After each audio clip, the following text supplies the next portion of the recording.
See you later. Hello and welcome back to MCU Later. I am Rich Fann with gravelly voice because it's that time of the year. And as always, we're here to review the latest and greatest in MCU. Join me as always is my main man, WH Park. WH, how are you doing? I'm good.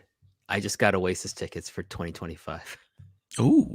In August of 2025 in a stadium that is yet to be built here in Toronto, I'm going to go see Noel Gallagher and his ne'er-do-well brother, Liam, reunite, perform for almost $300. I have paid out. Is that Canadian or US? Well, it's two something US, so you know the weak dollar here in Canada compared to the US dollar. But I'm going to be reunited with my former Post Perez co-host Jojo Remy, his lovely wife Christine. I saw Noel Gallagher in Tokyo with them, so it's come full circle. So I'm very excited. But here's the thing. I mean, that's like almost a year, just under a year away from when we're recording this, Rich. They probably will break up by then, so I probably won't be going to see that because they won't. Yeah, the Gallaghers, they kind of. Yeah, he'll say something about Liam's favorite football team, and then it's done. Yeah, he'll mention Man City and all. Or it'll probably be where Liam does something because that's how they broke up in the first because Liam's a baby. So hey, family is as family does. And speaking of, I have been telling us in the Post family about this guest. We've been like heralding her arrival like Eben Ma or like any Silver member. Surfer. Yeah, I've been heralding your arrival, Julie. So Julie, just to give you guys a preamble, you just heard her voice. She opened a shop with her husband in like 5 minutes from my house. And my son and I came in the first day and we were instantly hooked because her dog was awesome. She was awesome. And her family members were awesome. And I've now brought coworkers there. I have a regular shop, Phantom of the Attic, as you guys know, down in Oakland because I worked at Pitt for 15 years. I now have a subscription with Julie and her folks just because they were so awesome. I was like, all right, I'm getting what is it? It's the one that you won't read, WH. Hurt Eyes. Huh? Which one? Hurt Eyes by David Hopeless and Ibanez. It's a kind of dystopian monster book. Yeah. Why won't I read that? Did I say? I have I have Hard Eyes, and then I also have the other one that's in the Energon universe. Which one is that one? Void Rivals? Void Rivals, yes. Void Rivals is excellent. That is always a favorite down at our house.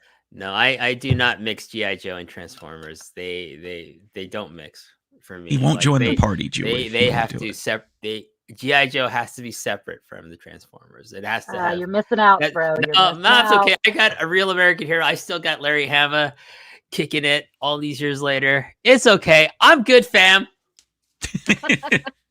So, Julie, why don't you talk a little bit about you? Oh, I'm so sorry. Go ahead.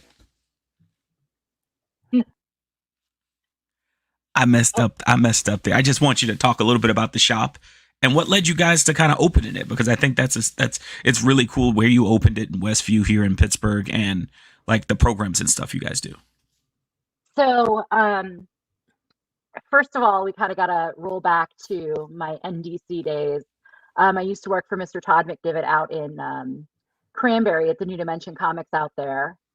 And I met the absolute nerdiest, most adorable man when he was coming in there. And we fell in love. 2 dogs, a nerdy child, and a business later, we're still together. So basically, when we found out that Duncan Comics in Westview was going under, that was the comic shop that my husband had gone to for years as a child. We kind of looked at each other with this crazy look and went, maybe, nah, that's not possible. But lo and behold, things somehow, the planets and the stars aligned. You know, I used my Agatha Harkness magic, and K&J Comics and Games was born. Our real goal is to be a one-stop shop and community for anyone who walks through our door, whether you are a casual Marvel fan or the absolute nerdiest of nerdy super magic fanboys. We want you to come in and hang out with us and chat with us. But really, at the heart of it, we want to create a place that's inclusive. I myself am bisexual, non-binary, and a woman in this industry, which, yes, that is still considered a minority, unfortunately. And my husband is a wheelchair user. So inclusivity, both in the case of access, physical access. Can a wheelchair user come through our store and make it through without having 20 different obstacles in their way to get their new books? And we've got our big old pride flag front and center with the Black, brown, and trans inclusions. Everybody's welcome in our family. We just want y'all to come in and have a good time and talk nerdy to me. I don't get out much other than my store, so you guys are my social life. Some more interesting than others, Rich. Some more interesting than others.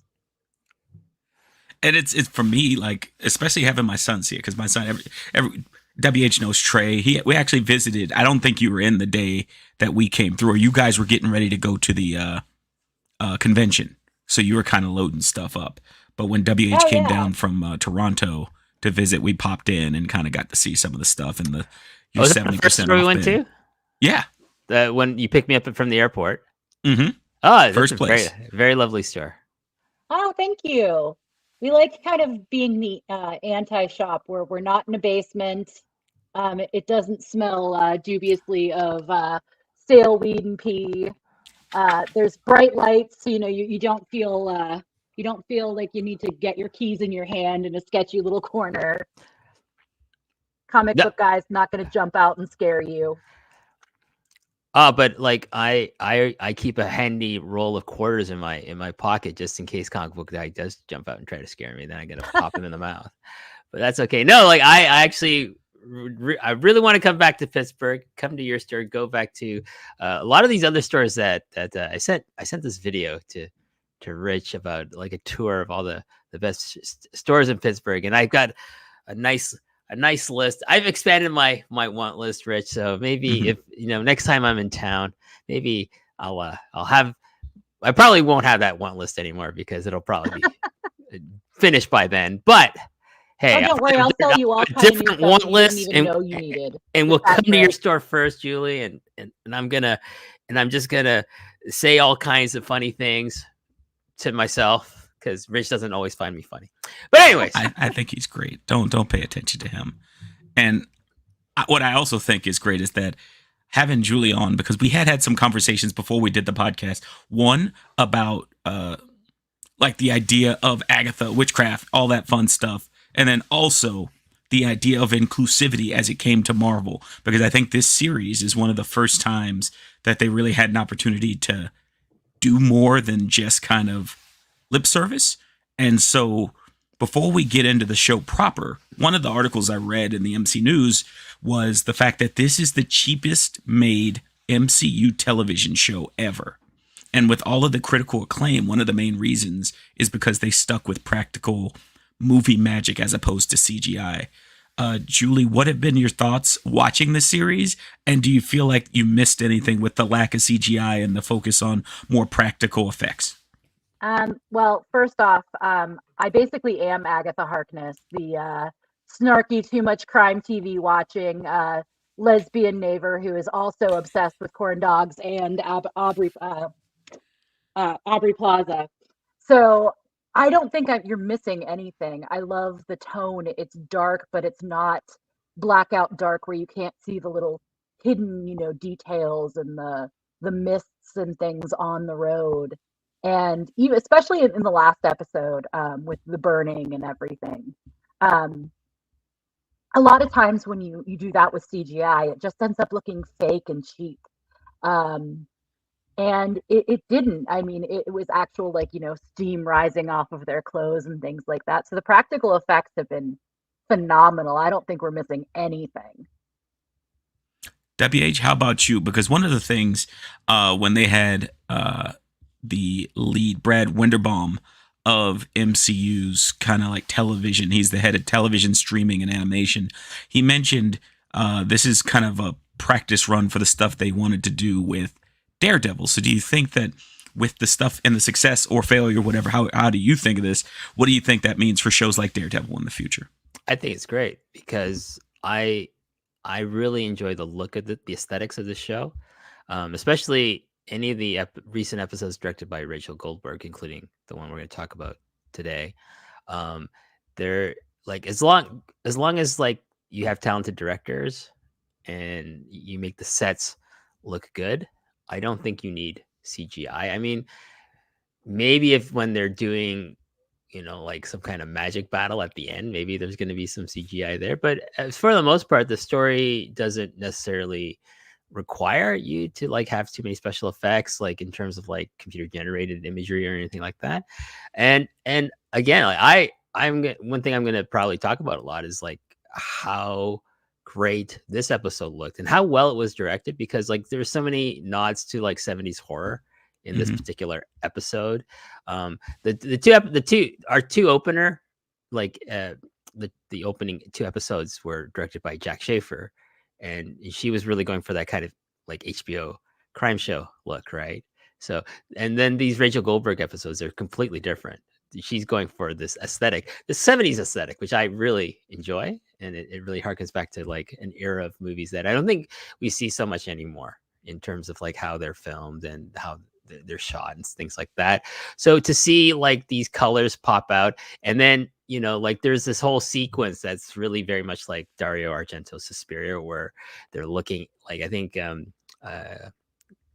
Pat Lapone's character is looking at Lilia is looking at these imageries of like witches burning and being tortured, and that's very much out of like Suspiria.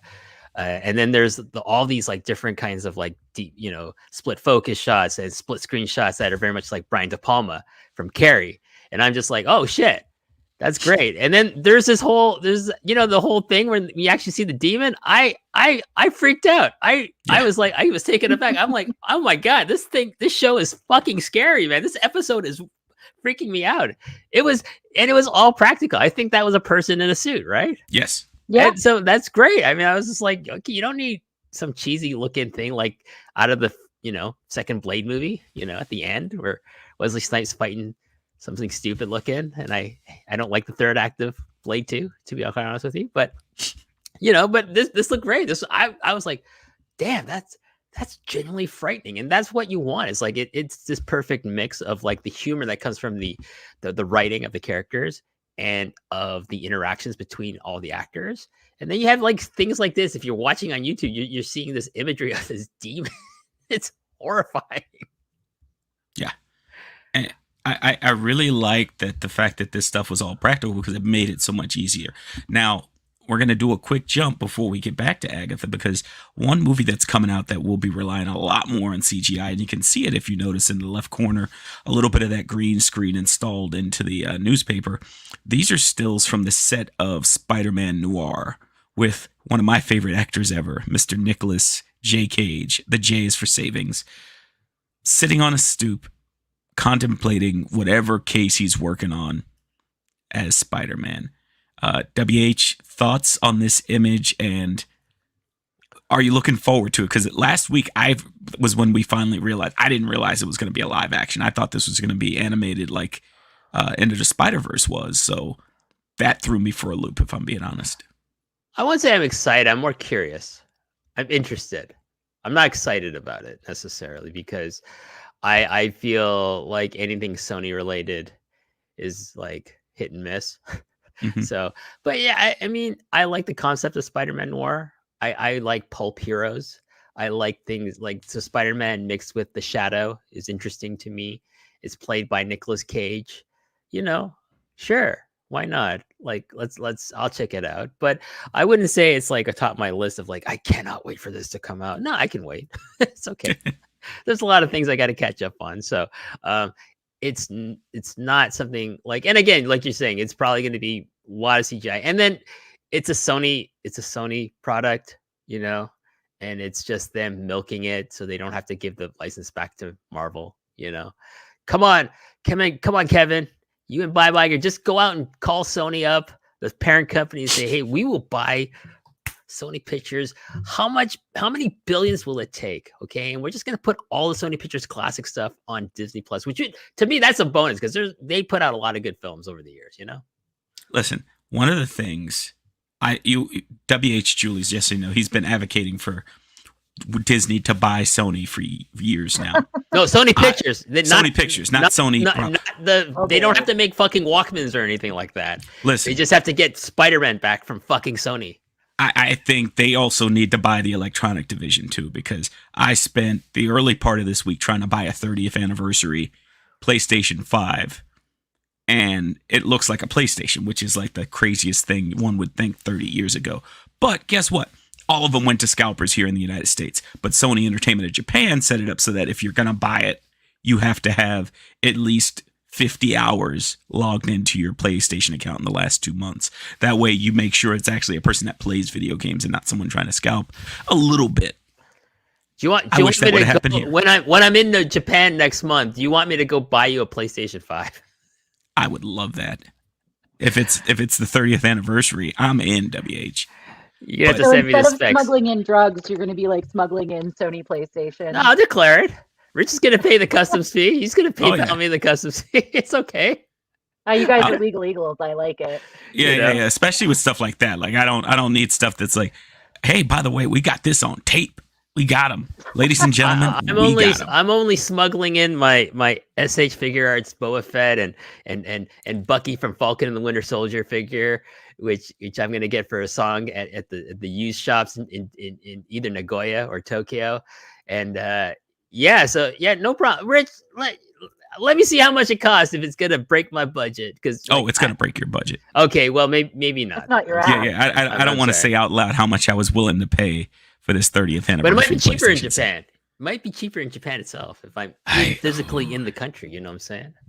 I'll take a look. I'll hit up my contacts up in Japan. I'll call up my boy Hiroshi Tanahashi for you. Wait a second. I mean, listen, if Tanahashi can hook a brother up, I'm in.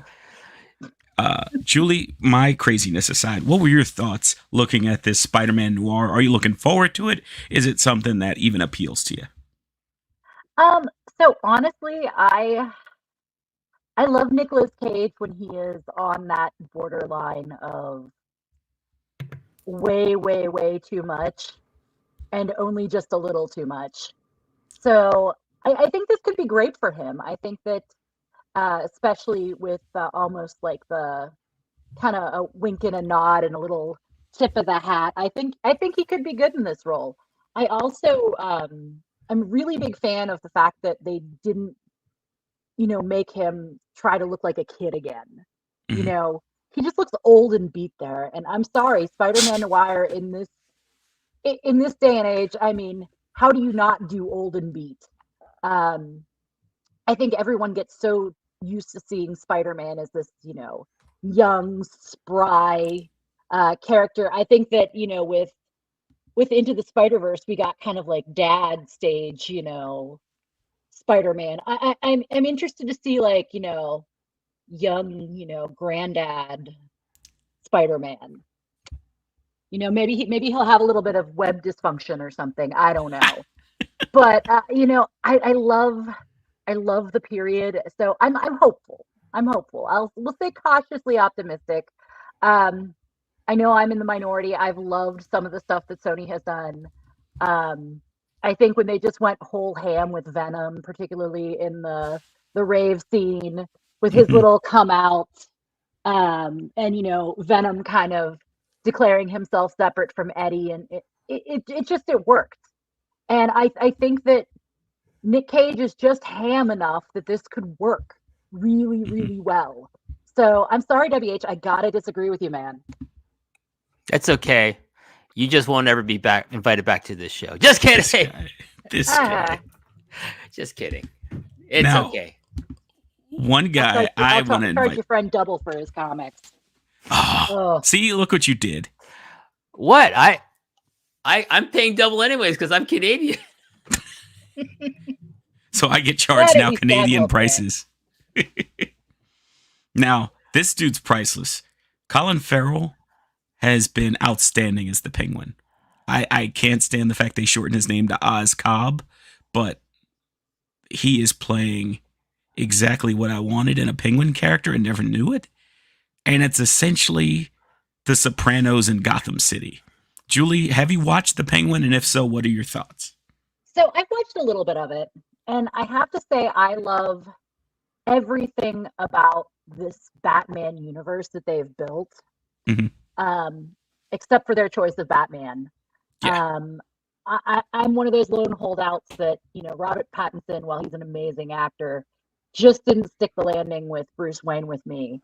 But everyone around him is just so mind-blowingly good. Colin Farrell is, oof, man. I mean, I never really thought of him as being truly sinister. Mhm. Kind of like cartoonishly menacing at times, but he really feels just sinister and dirty. And it does. It feels like a mob movie in Gotham, and I love that. It almost kind of gives me like I don't know if you remember the Gotham PD Brubaker series from years ago. Yes. And this kind of gives that like flip side vibe, which I really enjoy. I'm glad you brought that up because one of my buddies, Sam McCoy, who if you do come back in 2 episodes, he'd be on with you, actually Oh, sent that to awesome. me to read. And I loved it. And the fact, like, making connections. It's really cool. I love the fact that in this world, I was telling WH before you came on and we started recording, it was so interesting to see how little respect he gets and how he uses that as a weapon. Like, people ignore him. People basically see him as not a threat. And that's the most dangerous thing about him. And as we go through this journey alongside Oz, I've been really intrigued by it. And ultimately, it's a nice way to dovetail into this silly lady because Agatha has dumped all of her pretense of being the nice friend, and she is in full uh, sociopath mode, and I love it. Uh, what has been your thoughts? You said you're Agatha of the first 3 episodes before we got to episode 4. You know Do you what? like the Coven? I like Agatha, have never met a gay teen that I wouldn't adopt in like 30 seconds while still, bashing their fashion sense and keeping that sarcasm rolling. Um, Honestly, I wasn't joking when I said I connect with Agatha. Um, I like that you see this kind of side of her where, yes, she's this power hungry, kind of, manipulative, devil may care bitch. But I mean, she does have gravitas. In a lot of ways, you kind of see the things that she's lost for power, particularly with her son. And, that little moment that she has in this episode with Teen. And then later with Aubrey Plaza. It she's cartoonishly bad, but she's still got, layers. And like I said, just that little bit of oomph. And I think that when you're a woman in this day and age, if you're, forthright and powerful and intentional, sometimes you do get cast as that, crazy bitch who's going to roll over everything to get what you want. But that doesn't always mean that that's the only side of you. So I think that Catherine Hahn is just absolutely killing it. And I honestly don't think that there's a weak member of this cast. I love every single one of these folks on the screen so much. The only thing I regret, honestly, is that Deborah Jo Rupp could not continue their journey with him because them going to a 70s motif and her not being there I feels know. criminal. We were robbed. We were robbed. We were robbed. Um, but at the same time, like I kind of feel like as these like poor group of folks go on, I kind of feel like, having that like cartoony extra bit, wasn't necessarily necessary. I mean, we loved Mrs. Hart. She did her thing. She drank all the wine, which I would have too. And unfortunately, she passed. But one thing I do want to mention that, we're talking about the visuals of the show. How are we not discussing every bit of the costuming detail? Yeah. I especially love that you have Teen in this very kind of baby blue, soft, vibe, and then you have Agatha and Rio just looking like just the absolute badass rock bitches that they are, and then you have the ladies in the middle. It's so nuanced to their characters. It's fantastic. Yeah. And I really, WH, want to point out too, especially in the picture I have here, you can see the outfits for Agatha and Rio complement each other. Yeah. In a way where it's like almost a Sonny and Cher or Cher and Cher situation. And it's mesmerizing as they're standing next to each other. I sent you this picture from this long forgotten 80s Marvel comic based on trying to capitalize on a singing sensation called Nightcat. It's kind of like a late 80s version of what they tried to do with Dazzler in the early 80s, but less successful. But I was like, when I saw Agatha with the headband, especially, I'm like, and the cleavage, I'm like, oh shit, is this a reference to Nightcat? I don't maybe I'm just projecting, but I thought it was funny. But I was watching New Rockstars, and like Teen is supposed to has this kind of like with the blue fur coat. It's kind of like Mick Jagger in the 70s, right? Jen is maybe channeling Diana Ross in the 70s. I see more Donna Summers. Donna Summers, that could be it. Yep.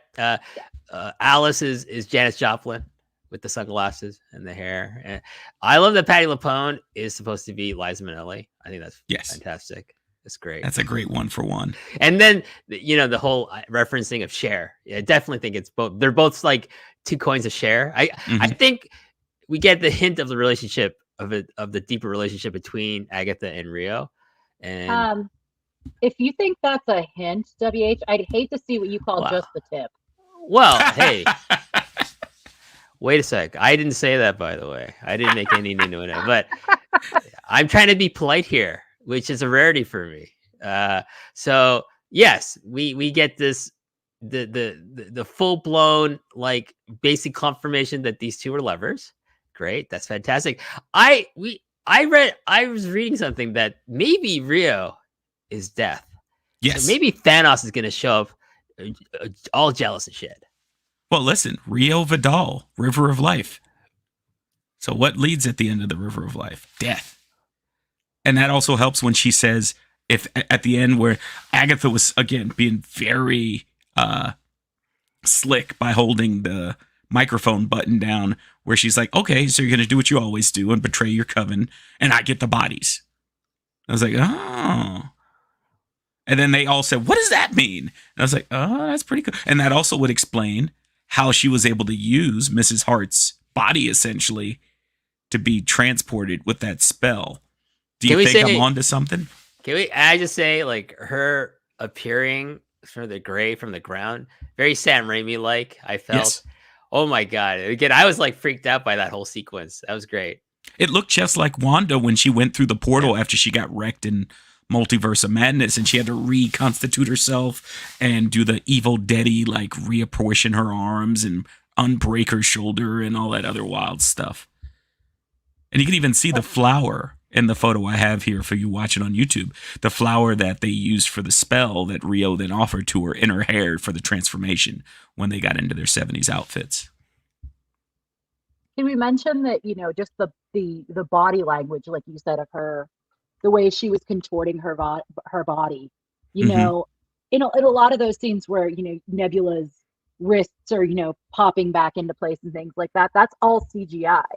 I think when you're watching her, actually kind of contort her own body and kind of stutter her gait a little bit, I mean, it's just more impactful and it's more subtle.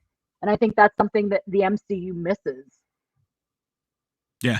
I mean, even with this, when you look at Jack Schaefer as a showrunner and the work she's done to integrate, and I'd love for you to kind of carry the ball with this, Julie, the idea of witches over through history. When we see Rio, she starts to skip like Dorothy down the yellow brick road. And to your point about the relationship and the subtlety, you even hear the other witches in the coven say, I don't know whether to be afraid of her or ask for her number. Yes, that is precisely the correct reaction. most bisexual women will tell you we have never met a bad decision wrapped up in a hot body that we don't like. But yeah, Now, I what mean, do you think of honestly, the? Oh, go ahead. I love how she's, kind of playing this character. I love every little, every little nod, every little movement that she's done. And I think the director has done a great job of just really honing that into its finest little nod.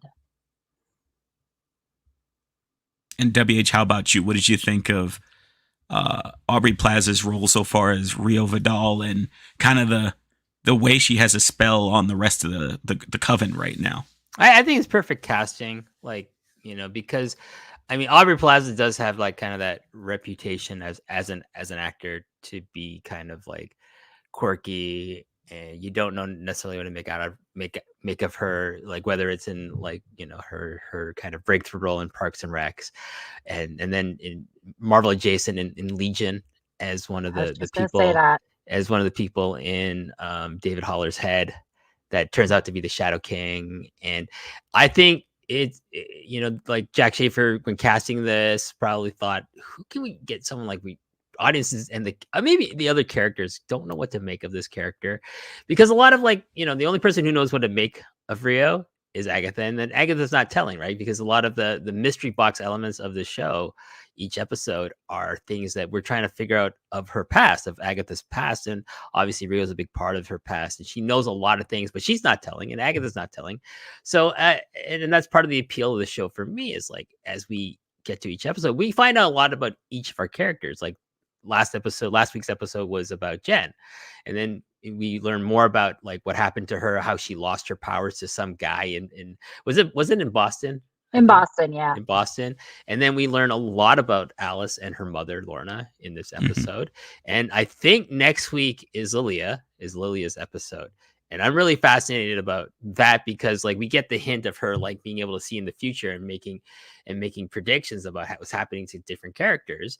And I feel like it's going to be very much like one of my favorite Lost episodes, the Constant, which is the Desmond episode, which is like, oh, okay, like if we get something like that with Lilia, like I'm really excited to see how they pull that off.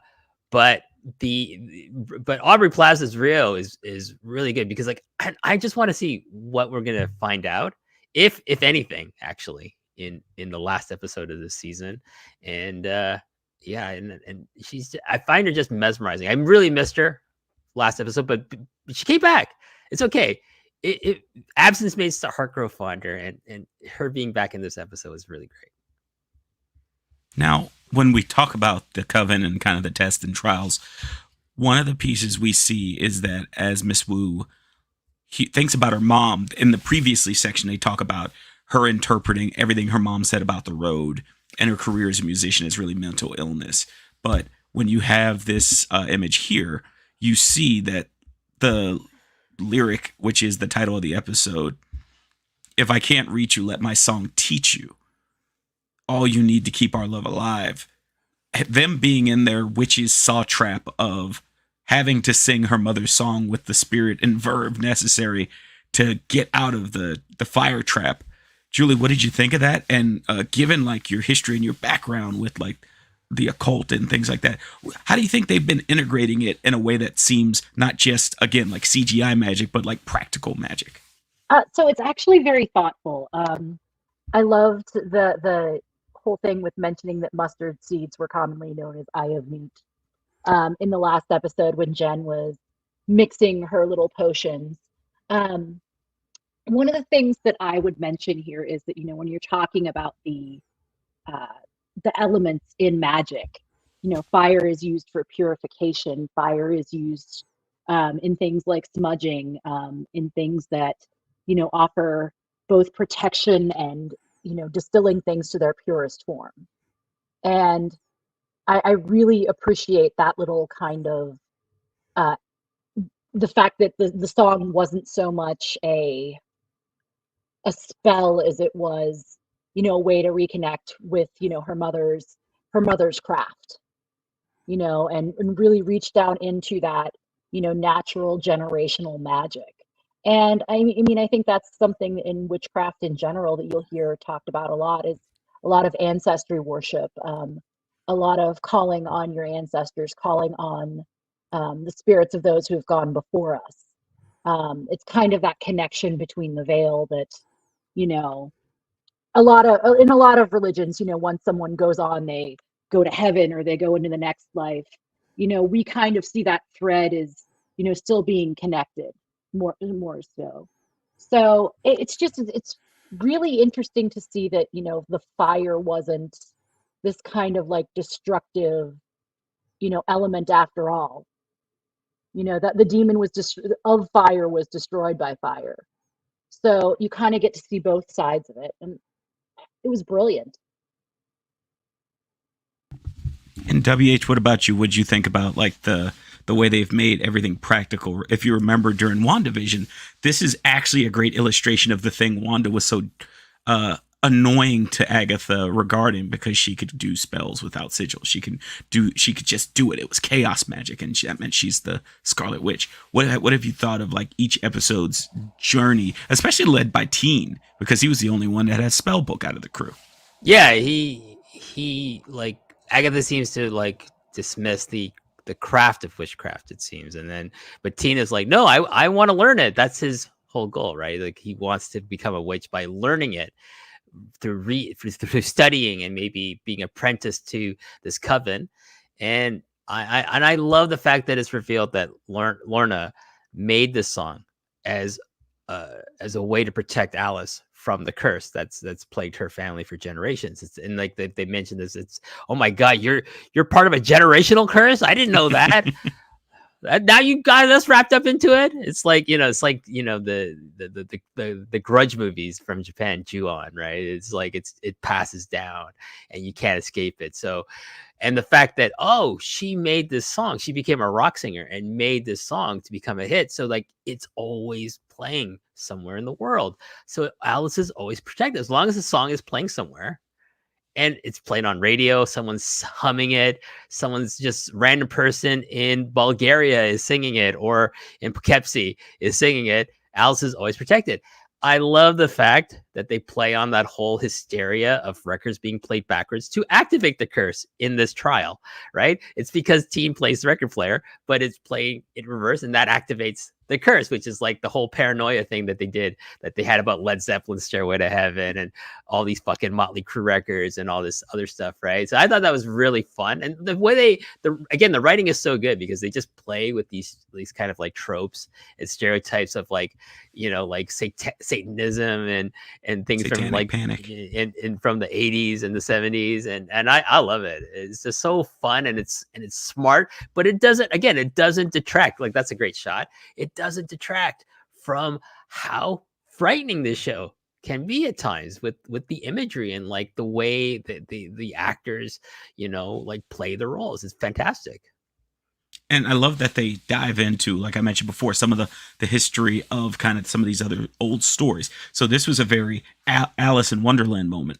We already had, when they entered the house at first, you had Agatha scream out, "Don't drink anything, don't eat anything, don't touch anything." And then as they go through the machinations that her and Vidal were going through, all of a sudden you get the noise. And he's like, well, why would you do that? And he lifts it up. And again, that horror, that moment as they zoom, and I wish we have it as a still shot, but when you watch the episode, it zooms through the hole to kind of add into that foreboding, that claustrophobia. And I just thought that was great. Now, when they escape, thanks to the song they play, their version of it, again, it's a very amazing set and a very amazing. I would love, when this is over, when they do their assembled or disassembled, I want to see the B-roll of this ballad that they went through, because it looked like they had a ball making it, Julie. Oh, I mean, it looked like they were having a blast. It was really just, it looked like a fun party to be at. Minus, you know, the whole satanic curse and fire demon. Yeah, I mean, other than that, how was the play, right? Like, it's no big deal. I would sing with Patti LuPone if I had to face a fire demon.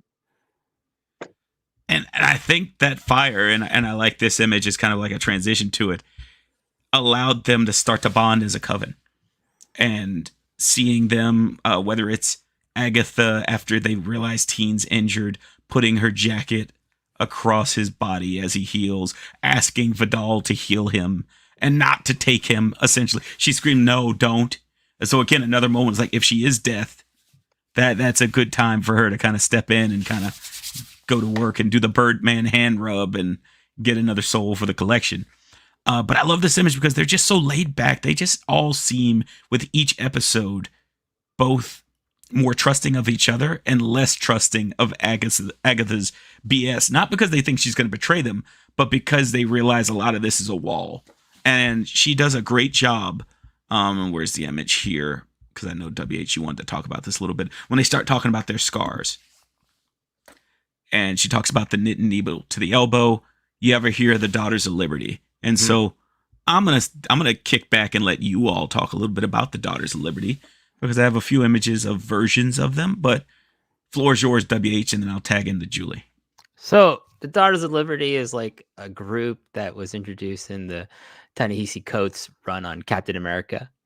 And like, Steve's having a lot of trouble as usual. Most writers like to put Steve in trouble with being, the identity of Captain America and having trouble with the government, blah, blah, blah, blah, blah. But in this run, he's helped by various superheroines, including longtime ally, of course, Sharon Carter.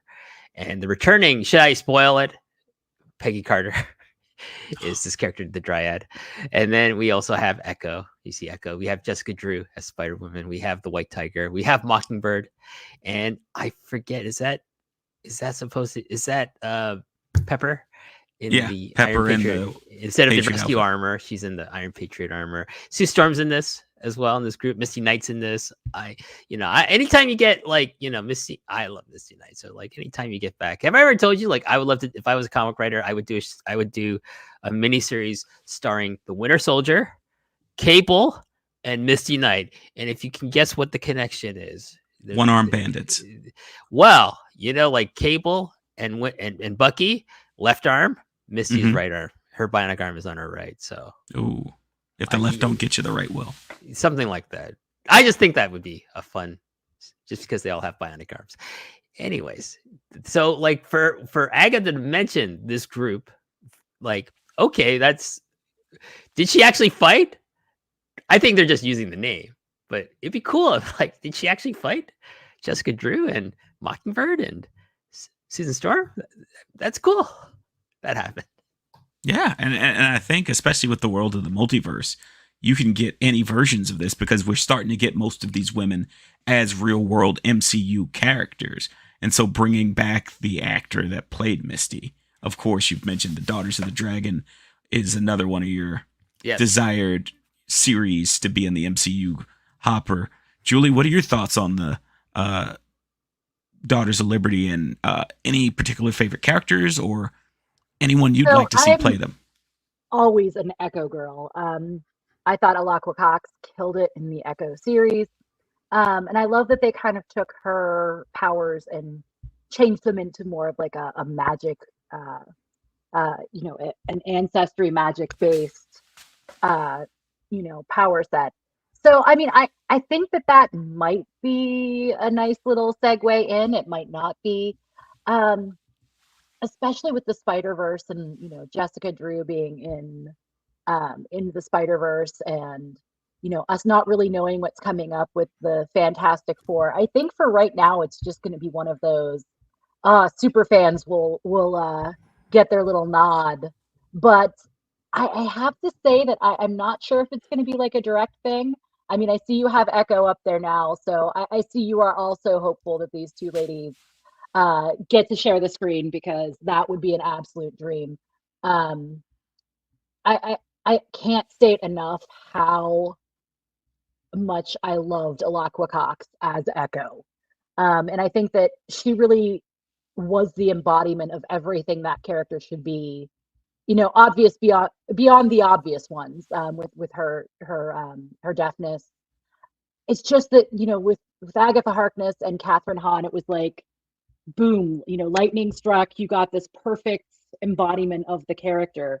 So I would love to see how those two ladies kind of square off. Yeah, I think that would be really fun. And I like the setup here. For those of you watching on YouTube, I have the image that I put up before this time with the text from and the Daughters of Liberty will rise to meet it. Like, always a good hardcore like sentence, end, next scene, let's rock.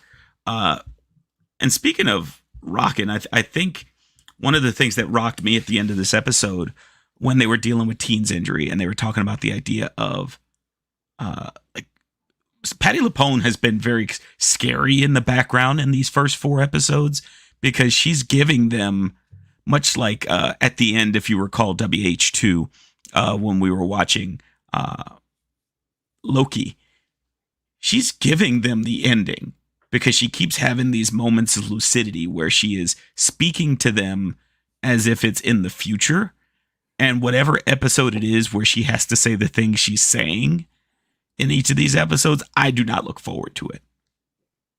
No, I'm totally looking forward to it, because I love like time jumping and like things like where, you know, like someone's existing in different, you know, versions of their time stream, and that thing, you know, that's what I loved about Loki. And I'm really fascinated by like what, you know, that you know, Lily is the witch of divination, so she can see into the future. So like she's seeing things in the future, and these are all going to play out probably in her episode. I'm hoping it is, and we're gonna, and it's, and if it's next, I think it's next week.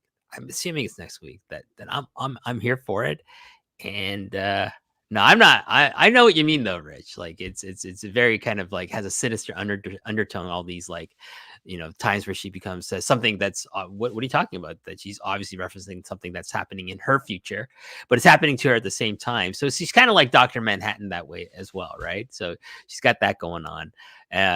It's all good. I like 3 of Swords. What does that mean? I don't know. Like I'm not a tarot expert, so I can't exactly remember. I was just going to point that out, actually. Okay. So the 3 of Swords kind of points to the pain you experience as you're, you know, traveling through life. It usually ends with, you know, sorrows that teach you lessons.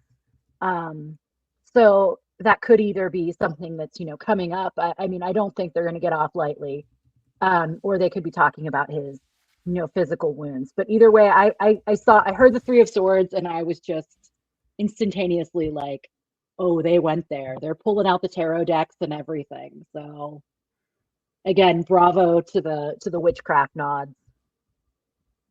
Man, I mean, and then she said, when she talked about the coven, because when they summoned her, one of the things that Rio said was that the magic called the easiest path. When Lilia wrote down the list, Earth Witch was on there, but she also said out loud 3 of Pentacles. Do you have anything for that one, Julie? Pentacles. You had to ask me my weakest suit. So Pentacles usually mean blessings. Okay. Or, you know, filling your cup, things to come. Hang on, let me pull out my handy dandy tarot guide. In this case, it looks like, you know, it usually means either teamwork, collaboration, or learning, or in reverse, it's disharmony. So, you know, they could be looking to join together, band together, and get what they all want, or it could be talking about the chaos that's going to come to them as they go. And I mean, let's face it, Rio is at this point walking chaos and disharmony for this group. She's kind of thrown them off their stride a little bit, which I kind of enjoy. And wouldn't you know it, I don't know if you knew this, Julie, but you probably did. They have promotional tarot cards for the series that they're going to sell or are selling. I totally don't have that already pre-ordered. Like 4 copies. And I don't know about you guys, but looking at Death, that looks a lot like the knife that Rio has. It is. Mm-hmm. That's, I think, where a lot of discussion about her being the embodiment of death in this show comes from, and a lot of other hints as well. But yeah, this is just such a great marketing, you know, campaign, because like a lot of people watching this who enjoy it, like Julie, are gonna, I'm totally buying that. That's a great moment. That's great, like thing that you can use probably in real life. And then, but it's also like, hey, it's part of this show that I'm really enjoying. So Yeah, so we get the final scene, and it's Rio and Agatha talking, and she being Agatha, it seems like she's willing to kind of lean into restarting the relationship. And right when she grabs Rio's face, Rio essentially said, "The boy isn't yours." And that's when they kind of break off, and it's kind of still a little chaotic. Julie, what did you think of that scene and how they played it in terms of like the sensuality and also the menace that it seems like Vidal has over her, and then also the penance she seems to feel, because as she mentioned at the fire, her scar is a person, which we all clearly as an audience assume it's going to be Agatha because of whatever she had to do as part of her quote unquote job. So, I mean, more so than even just like the sensual tension, which has been between them, obviously, since the very first time Aubrey Plaza's character walked into that office, as the cops. It's been there, but this was the first moment that you really kind of get to see this like peeled back intimacy between them.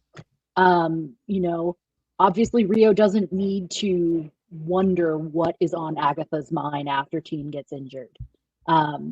It's pretty clear that, Agatha's regretting some decisions that she may or may not have made with her own child.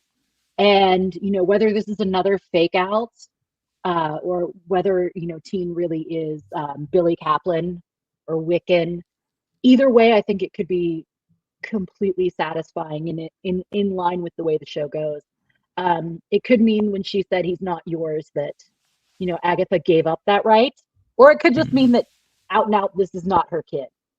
Either way, I think that, it's natural, especially as a mom, when you see somebody who's so like your own child, whether you intentionally think it or not. I remember watching a horror movie where there was a little blue-eyed blonde boy who looked remarkably like my son at that age in peril, and my heart just stops. So she sees this boy with these loose dark curls and these deep eyes, and how could she not instantly go to that place in her mind? And I think that only someone who really loves you can really see to that like heart of where the root of those feelings are. And I think that her and Aubrey Plaza just played this like a symphony. And I mean, you see that tug at both of these women's heart. I mean, it's heartbreaking for both of them. It's heartbreaking for Agatha to hear it, and it's heartbreaking for Rio to say it. And I mean, just the casual touches, the framing of it, there's nothing spicy or sexy in kind of like that siren way that we had in the last scene. You just have these dirty, tired women, and you still see that love, you see that connection, you see that depth and intimacy between them. And it's beautiful. I mean, it's not overplayed for the fanboys or, hey, two chicks gonna get it on kind of way. It's this really authentic intimacy, and no matter where that goes in this series, I'm happy that they showed it to us. And WH, when you look at this and you see the questions being asked for down the road, what's standing out for you as we look at these next episodes? What questions do you still have revolving the rest of the coven? I think Teen's identity is probably really high on the list, and also like what ultimately is Agatha's end game, right? Because then the other thing I'm wondering is Wanda going to show up too? Because I really think it has to come full circle, and I can't think of a better vehicle for her to come back to the MCU from Multiverse of Madness than this show, at the end of the show somehow, and maybe have some tie-in to Vision Quest down the line as well. I think if you don't bring back Elizabeth Olsen as Wanda, I think you're really squandering, you know, uh, a massive amount of storytelling possibilities and a great performance from such a great actor in Elizabeth Olsen. So, yeah, I want to see connection between this show and to WandaVision. I want to know who Teen is. I'm really hoping it's Billy Kaplan. I'm really hoping it's Wiccan, and then it's again another nod to like the Young Avengers eventually happening down the line as well. Now, I'll throw it out to both of you. Do you think it needs to be the Wanda that died in WandaVision, or could it be one of the other variants, like the housewife mom that just wanted to protect her kids that now has to go the witch's road to gain the power that was lost by the Scarlet Witch Prime? So that way you have this other Wanda falling in love with this lost Vision, and it's like two ships passing, but they're still trying to get to the same port. That's a weird analogy, but I think you guys are picking up what I'm laying down. Definitely. I mean, for me, the Wanda that was in the Multiverse of Madness. I mean, I know obviously that they didn't actually get to see, full WandaVision before that was written. It kind of felt disjointed from the Wanda that we got in WandaVision. And while I could see her heading in that direction slightly, it kind of just seemed like such an all abrupt tonal change that I would actually like to see, that moment of tipping point, between those two medias before we really get back into Wanda. And quite frankly, I don't think this show needs Wanda to survive. A nod would be nice. But I kind of think Scarlet Witch is just kind of extra. We already have the cake. We don't need an extra 10 pounds of icing here. If we do get this some kind of connection and appearance from Wanda, I want it to be the WandaVision Wanda, because I want the redemption, because Multiverse of Madness is very much, the equivalent of Scarlet Witch's, House of M, right? What she did in House of M, No More Mutants, and then coming back from that, what she did there. And this from her almost destroying the multiverse. And then let's see her come back from that and kind of get redemption, because I really like the character. So I would love to see that version somehow survive the destruction of Wundagore Mountain, and come back and kind of like, okay, that's not me anymore. That was me. I want to forge a new path. And with the revelation that possibly the kids that she had in WandaVision are real, and they exist now in the form of, say, maybe Teen as Wiccan, and then we get Speed later on, that would be great. And then if you somehow tie it to Doctor Doom, what the fuck? Oh, man. So now, overall for the episode, sounds like both of you guys liked it. You'd recommend folks to watch? Oh, most definitely. So great. I'm gonna go rewatch the performance again. I thought it was so amazing. I just want to watch that again. They would be missing the boat, Julie, if they didn't give you an opportunity to sell at your store a vinyl version of all of those songs. I honestly think that I would invest in a record player and have it playing all day long on a loop. And maybe even backwards, trying to summon some fire demons. We'll see. I loved everything about this episode. I thought it was nuanced. I thought it was fun. I thought it was a little bit scary. Obviously, WH and I watch very, very different horror movies if he was terrorized by that demon. But overall, I think this is just such a phenomenal show, and I can't wait to see where it goes. Excellent. So, in the words of one of my favorite people, you don't have to take our word for it.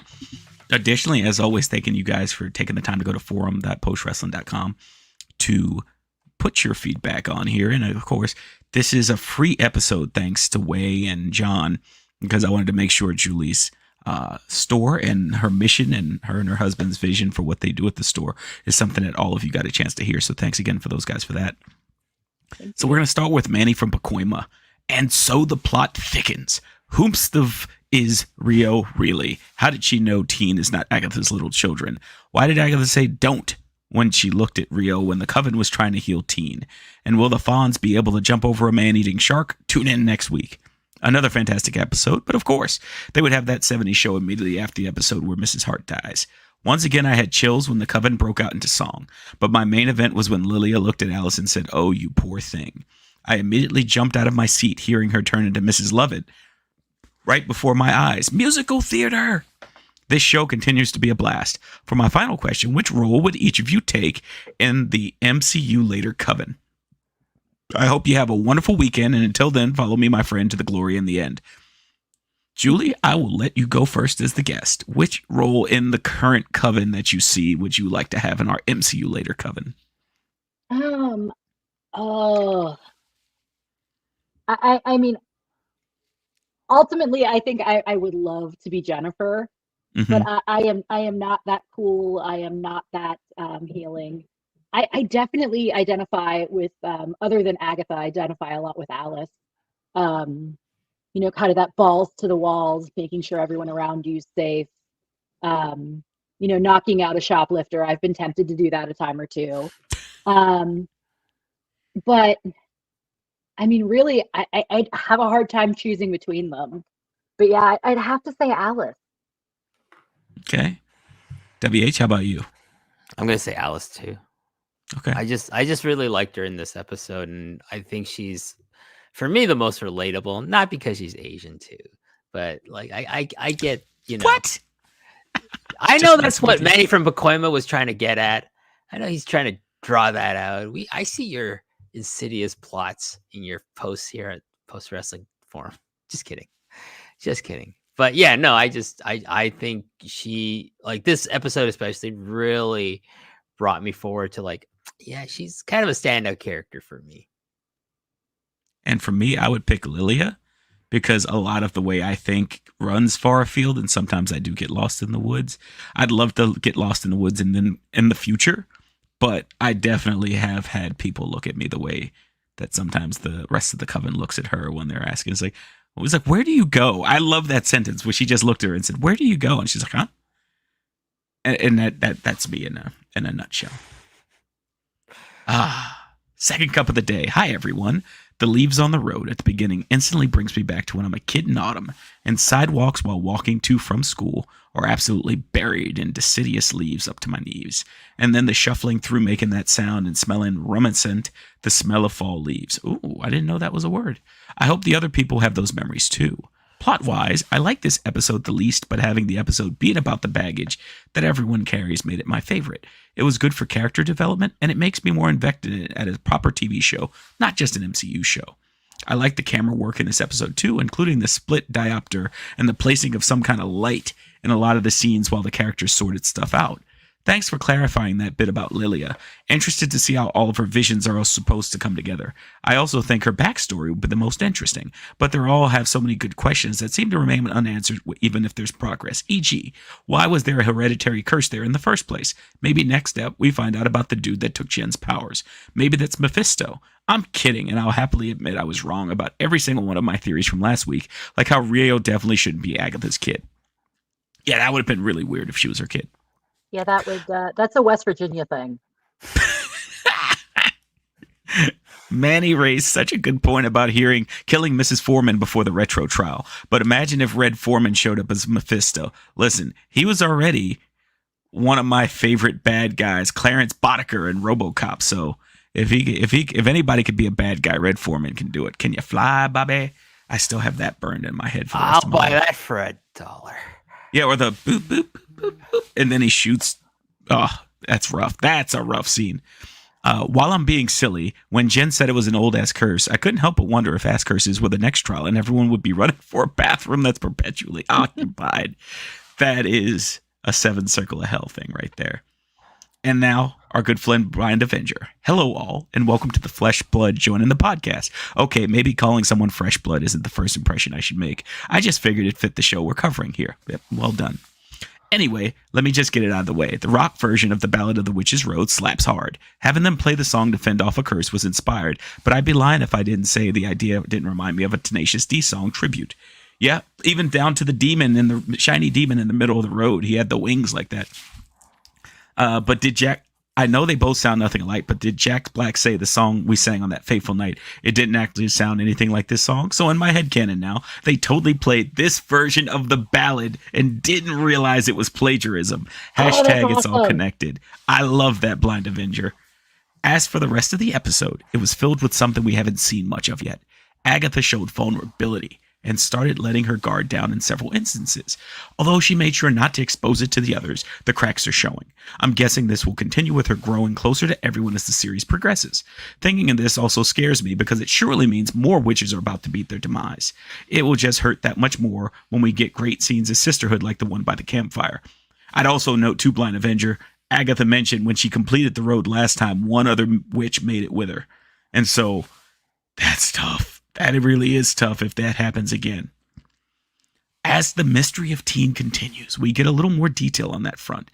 They seemingly want us to think that Agatha is behind the sigil, but just forgets, though my wife has a theory. What if Teen cast it on himself to make sure his identity wasn't found out? He obviously wants something from the road, so it makes sense. Teen's past is obviously mysterious, but he seems to remember some details at times while forgetting other things at other moments. That murkiness would make sense if he was the one who cast it on himself too.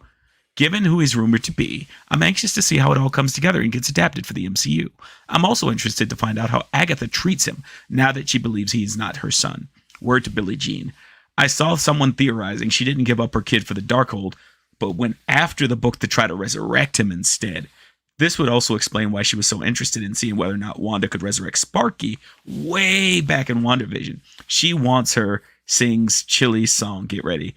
Baby back, baby back, baby back, baby back. My God, Blind Avenger. That is like a dad joke par excellence.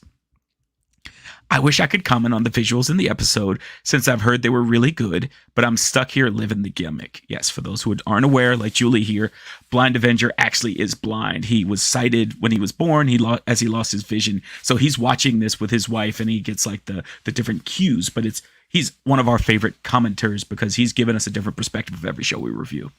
Yeah, I can definitely see why. He's great. He's great. Either way, the storytelling continues to be stellar and has me counting down the days until episode 5. As always, enjoy yourselves a crisp, ice-cold cans of Canada Dry. Cino really popped me, no pun intended, by having that cherry Canada Dry last week, by the way. Until next time, make mine MCU later. Park Mark Art out. Brap brap. As always, welcome, and you guys will get your little thank you in the mail. And finally, Crooked Letter 9, Mr. Muggin. Episode 4 had a musical number in the center of it, and it was pretty dope. Rio must have an agenda being the rabble-rousel of the coven. The sexual tension between her and Agatha can be cut with a knife, the one she has potentially. I got a kick out of the set design, and the record player playing the song backwards felt very, very Led Zeppelin-like. Agatha avoiding talking about losing her son has come to a head in the coming weeks. Another solid episode. And like I said, as always, thank you guys for taking the time to write your feedback at forum.postwrestling.com. We always welcome it and appreciate you. Now, before we get out of here, I want to welcome to the MCU Later family and appreciate Julie for taking the time tonight. I know it's been a while, and I want to give you an opportunity. I didn't preface you with this, but I had a couple of the things I saw as like upcoming events that you guys are putting on, and if you want to just talk to them. Always doing something. And where is it? There it is. This one is really cool. So, floor is yours, Julie. Anything else you want to talk about? I'll try to bring it up in the background as you do. Well, I mean, first and foremost, thank you so much for having me. I was a little like nervous when we first talked about this because I hadn't seen any of the show yet. But once I did, I was really pleasantly surprised. So I'm really glad to be here. I hope you do have me back. I would love to talk to you guys more about this and maybe even turn my camera on. Gasp. Thanks for warning me about that, by the way. But yeah, so one thing I have to say is that, whether you just watch MCU shows or maybe you read comics as a kid, you are always welcome in our store in Westview, Pennsylvania. We absolutely love, having these chats with everyone that comes through our door. But one of the things that I really would like to give a shout out to, actually, more than a shout out, a little bit of a memory. I recently had my uncle Gary Welsh pass. He was involved in a motorcycle accident at 79, so he lived a full life, and he was one of those people that always, kind of inspired us to work hard for what we wanted. And this comic shop was, always my dream.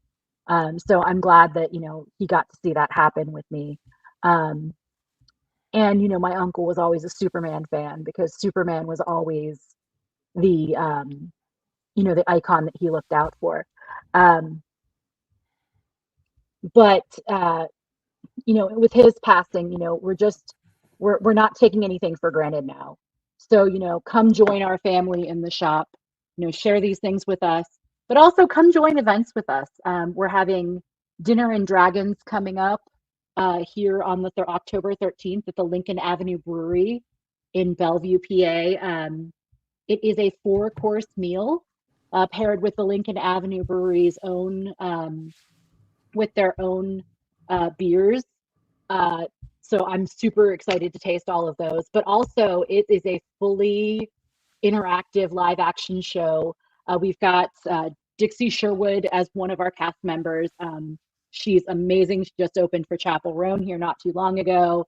She's so funny, and so is the rest of the cast. If you want to see us make fools of ourselves in dollar store Ren Fair costumes and just really come out and try some great beers and make good memories, we would love to have you. It is a 21 and up only guests available, obviously, because this is alcohol based. Also, it's going to be probably because of my foul mouth, as you may have noticed. I kind of breathe fire over here. But yeah, thank you so much for having me, Rich and WH. It was wonderful meeting you. Yeah, no, thank you for coming on, and you definitely please come back when we're reviewing Daredevil or anything else. You're more than welcome. Yeah, definitely will. I would love that. But I will warn you, when anything Daredevil related comes out with me, you're gonna see a whole nother side, guys. Oh man, I'm looking forward to it. Well, thank you so much, Julie. I appreciate you. WH, before we get out of here. Oh, I'm sorry, Julie. Did you have any recommendations comics wise?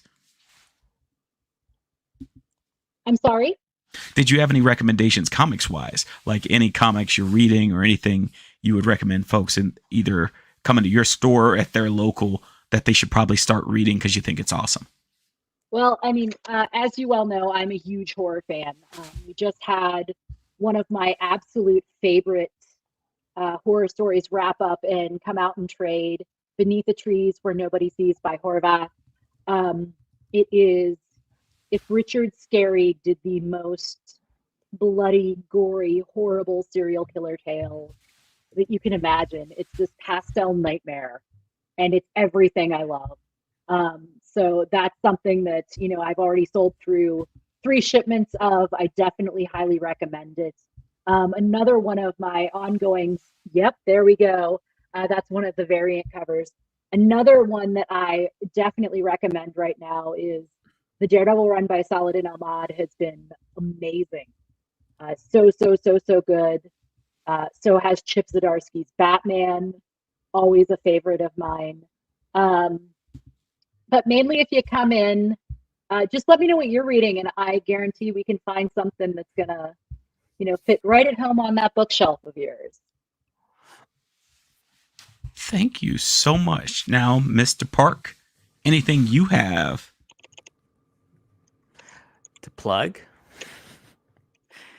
Well, yeah, we're gonna talk about one of my other shows is, of course, The Long and Winding Railroad. Look back at 1990s All Japan Pro Wrestling, and then, in honor of the fact that if you go to Japan and you're involved in the wrestling business, if you go to the Ribera Steakhouse in Tokyo, one of 2 locations, the bigger one is the better one. They both got tons of pictures of wrestlers from the 70s on. Some of them have been canceled. Might be the only place you get to see some of these wrestlers in public is on the wall in these photographs. But yes, we are going to release Mr. Dicky Bird over at chopped-tees.com says, WH, we're going to make a jacket. We're going to make a satin jacket in the style of the Ribera jacket. And on the front, you can see we got the Post logo plus the name of the show here. Let me zoom in there. Oh, let me zoom in some more. Wow, technology. The Long and Winding Railroad in this wonderful font here. The Post Wrestling P. And then, we got the original Pillars t-shirt. Yes, I got permission from myself to publish this fucking thing. So this is limited. And it's in pre-order mode right now. Let me see if I can get out of this. Oh, crap. How do I get out of this? Do I have to click on something? Oh, there you go. Okay, so it's $117 US dollars. You can convert that into Canadian. If you're in Canada, it will do it automatically. The website does that. You can get select sizes. So it's in pre-order mode. So whatever size you pre-order will be guaranteed made. And these are not made to order. This will be stored in a warehouse, whatever sizes we make. And once those are gone, they are gone. So this is a limited time item only. And yeah, you can, if you pre-order it and you don't like the size, you're going to upsize, Chopped Tees will take care of that for you. If you don't like it, Chopped Tees will take care of it for you. So you're as a consumer, you're 100% protected. So check it out. I think, as you know, Rich, people in the industry, in the wrestling business, like the Long and Winding Railroad. They like the branding. They like to wear it on national television. And then once they see people in the industry wearing my fucking t-shirts on Instagram or on national fucking television, they're all like, where can I get one? Well, Chopped-Tees is the only place you can get one.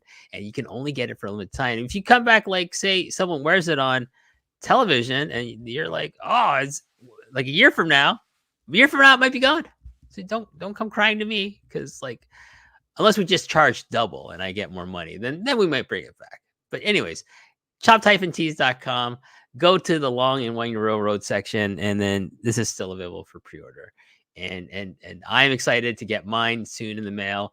And our good friend Mr. Avian has promised that more cool stuff is coming, but this is like kind of his fall project, or these jackets and kind of the varsity jackets that he's doing for Poison Rana and some other brands on the site. Excellent. And then I know from a comic standpoint, you also had this delightful work. This came out a while ago, but they re-released it recently because of Batman Day this year. It's Elmer Fudd meets Batman. You think, how's that going to work? Well, when you have the writing of Tom King and the incredible artistry of Lee Weeks, it works. And it's hunting season, and Elmer Fudd is hunting Batman. If you think that can't possibly work, well, you'd be wrong. It does. It works so well. Go read it.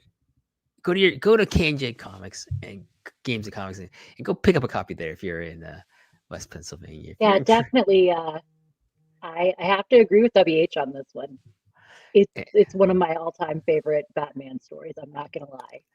That and Long Halloween. So they got me on both fronts this Batman Day.